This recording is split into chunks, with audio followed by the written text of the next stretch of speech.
வாழ்க, குருவே துணை, குரு அடி போற்றி.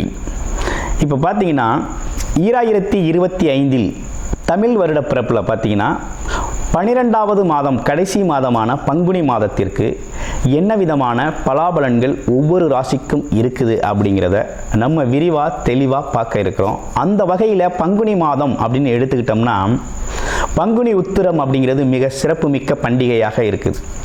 அது மட்டும் இல்லாமல் இந்த பங்குனி மாதத்தில் 7 சுப முகூர்த்தங்கள் வருது. பங்குனி மாதத்தில் தான் பார்த்தீங்கன்னா கிராமப்புற திருவிழாக்கள் தொடங்கக்கூடிய ஒரு காலகட்டமாக இருக்குது. இந்த பங்குனி மாதத்தில் சூரிய பகவான் பார்த்தீங்கன்னா காலச்சக்கரத்தின் 12வது ராசியான மீனம் ராசியில் அமர்ந்து அருள்பளிக்கக்கூடிய ஒரு அற்புதமான மாதமாக இந்த மாதம் இருக்குது. இந்த மாதத்தை பொறுத்த வகையில் பல்வேறு விதமான சிறப்பு பண்டிகைகள் இருந்தாலும் திருவிழாக்களும் திருமணங்களும் அதிகமாக நடக்கக்கூடிய ஒரு மாதமாக இந்த பங்குனி மாதம் அப்படிங்கிறது அமைஞ்சிருக்கு. நேயர்கள் அனைவருக்கும் இந்த பங்குனி மாதத்தில் ஒவ்வொரு ராசிக்கும் எப்படி இருக்கும், என்னென்ன விசேஷங்கள் இருக்குது, என்ன செய்யலாம், என்ன செய்யக்கூடாது, என்ன விதமான வழிபாடுகள் செய்யலாம் அப்படிங்கிறதை பற்றியும், என்னென்ன முயற்சிகள் கை கொடுக்கும் அப்படிங்கிற பற்றியும் முழுமையாக தெளிவாக நம்ம பார்க்க இருக்கிறோம். நம்ம வீடியோவை தொடர்ச்சியாக நீங்கள் முழுமையாக பாருங்கள். இப்போ உங்களுடைய ராசிக்கு எப்படி இருக்குது அப்படிங்கிறத இப்போ பார்க்கலாம். துலாம் ராசி காலச்சக்கரத்தின் 7வது ராசியான துலாம் ராசிக்கு இந்த பங்குனி மாதம் அப்படிங்கிறது என்ன விதமான மாற்றங்களை ஏற்படுத்தி தருது, என்ன செய்யலாம், என்ன செய்யக்கூடாது அப்படிங்கிறதெல்லாம் பார்க்குறோங்க. அப்படி பார்க்கையில் பார்த்தீங்கன்னா துலாம் ராசி அப்படின்னா நீதி, நேர்மை, உண்மை, அன்பு, அமைதி இதெல்லாம் பார்த்தீங்கன்னா நமக்குனே உண்டான குணங்களாக இருக்குது. எந்த இடத்துல துலாம் ராசிக்காரங்க இருந்தாலுமே அந்த இடத்துல உண்மையை உறக்க பேசுவாங்க. உண்மையை உறக்க பேசுவாங்க. சுட்டு போட்டாலும் உண்மைக்கு புறம்பா, நேர்மைக்கு புறம்பா நடந்துக்க மாட்டாங்க. இதுதான் இவங்களோட குணம். இதனாலேயே இவங்களுக்கு பல்வேறு விதமான சிரமங்களையும் கஷ்டங்களையும் அனுபவிப்பாங்க. ஏன்னா சூழ்நிலையோடு ஒத்து போக முடியாது. அந்தந்த சூழ்நிலைக்கு ஏற்ற மாதிரி உண்மையும் நியாயத்தையும் பேசக்கூடியவங்களாக இருக்கிறாங்க. அது மட்டும் இல்லாமல் ஒரு அரசியல் தலைவர் அப்படிங்கிறவர் துலாம் ராசியில் பிறந்தவராக இருக்கிறாரு அப்படின்னா அரசாட்சியே ரொம்ப சிறப்பாக நடக்கும். அப்படிப்பட்ட அமைப்பு. ஏன்னா அங்கே துலாம் ராசியில் சனி பகவான் உச்சமடைகிறார். நீதி, நேர்மை அப்படிங்கிற ஒரு விஷயத்தை பேச வச்சுக்கிட்டே இருப்பார் துலாம் ராசிக்காரர்களை. ஒரு 1000 பேர் 1,00,000 பேர் இருந்தாலும் உண்மையை உறக்க பேசுகிறது அப்படின்னா அந்த துலாம் ராசி அன்பர்கள் தான்.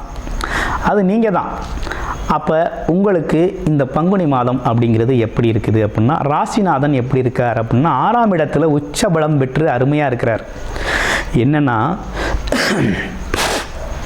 எதிரி கடன் பகையை அடித்து விரட்டுற காலம், அவங்க வீட்டுக்கே போய் அடித்து விரட்டுற காலமாக இருக்குது.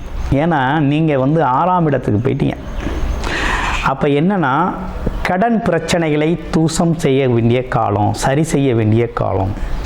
அதே போல் எப்பேற்பட்ட எதிரியையும் பார்த்திங்கன்னா இந்த இடத்துல இந்த காலகட்டத்தில் வீழ்த்தக்கூடிய நேரமாக இருக்குது. பகையாகலும். அப்போ கடன் பிரச்சனைகள் ஒரு பக்கம் தீருது, பகை ஒரு பக்கம் சரியாகுது. அடுத்து நோய்வாய்ப்பட்டிருந்தால் அந்த நோய் தீர்க்கக்கூடிய வழிமுறைகளும் இப்போ உங்களுக்கு நல்லபடியாக தெரியும். அப்போ துலாம் ராசியை பொறுத்த வகையில் இந்த காலகட்டம் அப்படிங்கிறது ஒரு நல்ல காலம்தான். இன்னொரு பக்கம் என்னென்னா நெகட்டிவ் தாட்ஸ் கொஞ்சம் நிறையா வரும். எதிர்மறை எண்ணங்கள் அப்படிங்கிற ஒரு விஷயம் தோன்றி மறையும். ஏன்னா கூட இருக்க கிரகங்கள்லாம் பார்த்தீங்கன்னா 12 கூடைய புதன் இணைவு பெற்றிருக்கிறார். அடுத்து 11ஆம் அதிபதி லாபாதிபதினு சொல்லக்கூடியவர் போய் 6ஆம் இடத்துல போய் அமர்ந்திருக்கிறார். ராகுவோடு சேர்ந்திருக்கிறார், பாம்பு கிரகத்தோடு சேர்ந்திருக்கக்கூடிய ஒரு அமைப்பு. அப்போ என்ன நடக்கும்னா கொஞ்சம் எதிர்மறை எண்ணங்கள் தோன்றும். அதை கொஞ்சம் பாசிட்டிவாக மாற்றிக்கணும் அப்படிங்கிறது தான் இந்த காலத்தோட அமைப்பு. உறுதியாக துலாம் ராசி அன்பர்களுக்கு வேலை கிடைக்கும். என்ன ஒரு விஷயம் எங்கே போனாலும் தன்னோட திறமையை ப்ரூவ் பண்ணணுங்கிற மாதிரி அமைப்பு இருக்குது. எந்த இடத்துக்கு வேலையோ தொழிலோ வியாபாரமோ எங்கே போனாலும் தன்னோட தனித்திறமையை வெளிக்காட்டணும். அப்போ தான் ஜெயிக்கலாம் அப்படிங்கிற மாதிரி இந்த சூழ்நிலை இருக்குது. முழுமையாக இந்த காலகட்டத்தில் உங்களோட தனித்திறமையை வெளிக்காட்டுவீங்க. ஒரு வெளிச்சத்துக்கு வரக்கூடிய ஒரு காலகட்டமாக இருக்குது. ஆமாம். இன்னொரு விஷயம், கேட்ட இடத்துலலாம் கடன் கிடைக்கும். கடனை ஒரு பக்கம் அடைக்கலாம், இன்னொரு பக்கம் கடன் கிடைக்கும் அப்படிங்கிற மாதிரி ஒரு நல்ல அமைப்பு இருக்குது.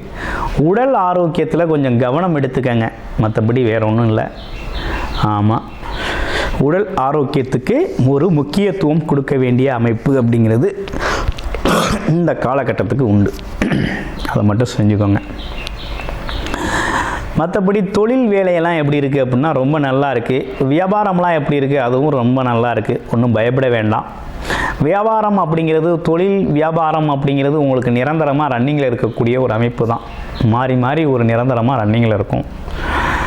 ஆமாம், இதில் என்னன்னா எண்ணம், ஆசை, அபிலாசைகள் நிறைவேறக்கூடியது அமைப்பு கொண்டது பார்த்திங்கன்னா 6ஆம் இடத்துல போய் மறைஞ்சதுனால 11க்குடையவன் போய் 6ல் மறைஞ்சாரு அப்படின்னா சேமிப்பு கொஞ்சம் குறையும்.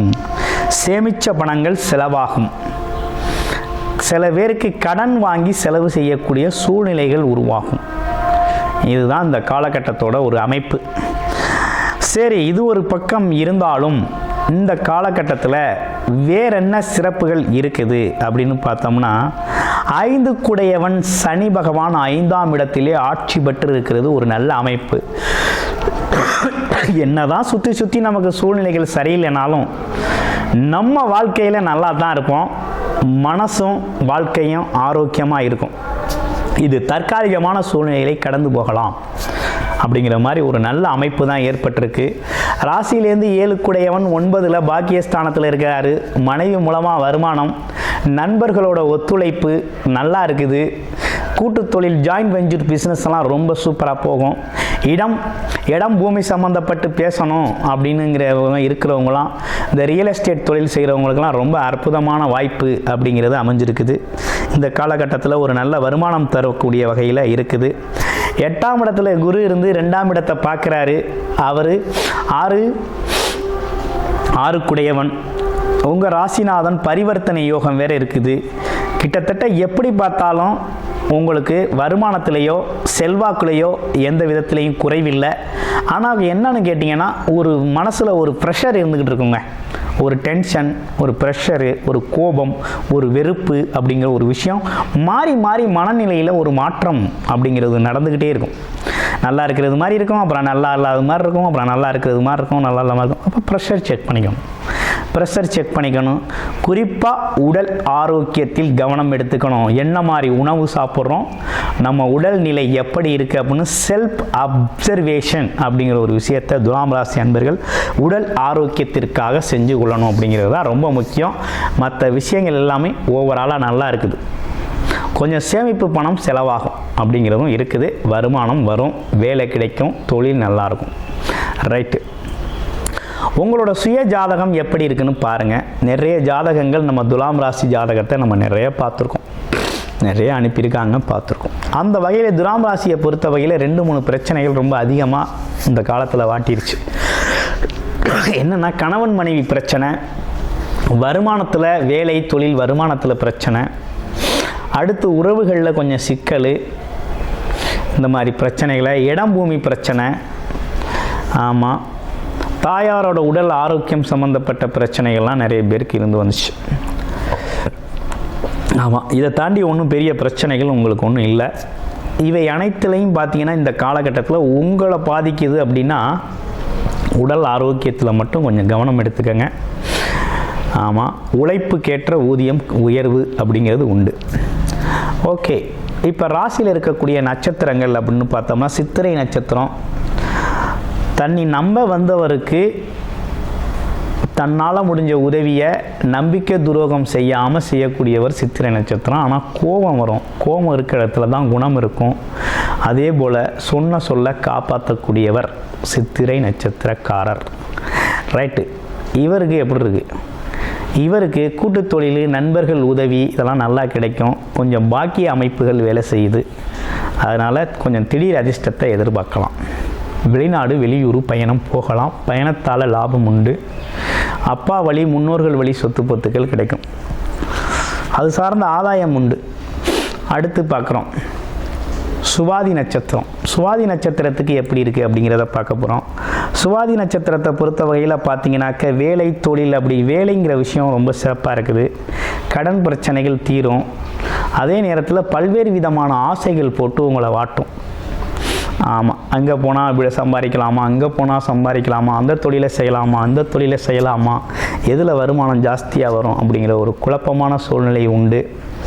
ஏற்கனவே உங்களுக்கு வந்த சில பிரச்சனைகளுக்கு தீர்வு எடுக்கக்கூடிய வகையில் இந்த மாதம் அமையும். அடுத்து விசாக நட்சத்திரம். விசாக நட்சத்திரம் கொஞ்சம் மனசில் ஒரு ப்ரெஷர் இருந்துக்கிட்டே இருக்கும், மன அழுத்தம் இருக்கும், எதிர்காலம் குறித்த ஒரு கவலை இருக்கும். ஆமாம், உயர்வான சிந்தனையும் உண்டு, பண்பான குணம் உண்டு, எல்லா இடத்துலையும் மரியாதை எதிர்பார்த்து செயல்படக்கூடிய அமைப்பு இருக்குது. ஆனால் என்னன்னா ஒரு ப்ரெஷர் இருக்கும், ஒரு கோபம், ஒரு ப்ரெஷரு, ஒரு டென்ஷன் அப்படிங்கிறது இருந்துக்கிட்டே இருக்கும், தற்காலிகமாக இருக்கும். ஏன்னா 6 6 8 இருக்கார் இல்லையா, ஒரு மாதிரி பார்த்திங்கன்னா செல்ஃப் டிப்ரெஸ்டு பர்சன் அப்படிங்கிற மாதிரி செல்ஃபாக ஒரு ப்ரெஷர் க்ரியேட் ஆகிட்டே இருக்கும். உடல் ஆரோக்கியத்தில் கவனம் எடுத்துக்கங்க.